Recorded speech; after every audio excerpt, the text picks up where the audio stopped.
في لحظة من الزمن قررت آلاء أن تقود هذه الدراجة الهوائية لتسيير شؤون حياتها اليومية كبديل عملي عن وسائل النقل التقليدية للتخلص من الازدحام أولا وخلق عناصر صديقة للبيئة ثانية.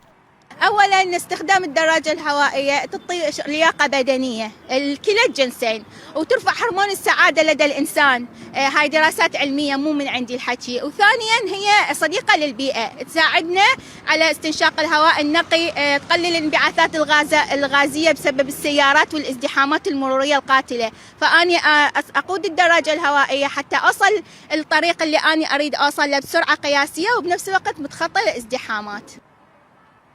صحيح أن قيادة الدراجة الهوائية تعد خيارا صحيا واقتصاديا بالنسبة لها، لكنه سبب للهرب من الازدحامات الخانقة. وبذات الوقت تقول آلاء إنها رسالة للشباب أن يستخدموا وسيلة النقل هذه لقضاء حاجاتهم اليومية وتخفيف ضغوط الشارع.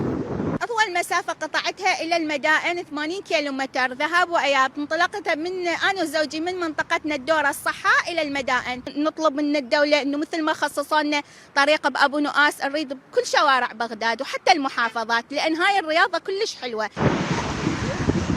لا تقتصر تجربة آلاء على جانب شخصي، بل تسعى إلى إيصال رسالة قد تكون بداية لحلول بسيطة وتغيير ثقافة وسائل النقل وفتح الباب أمام بيئة أنظف وشوارع خالية من الازدحام. من بغداد، محمد الفريد، الأولى.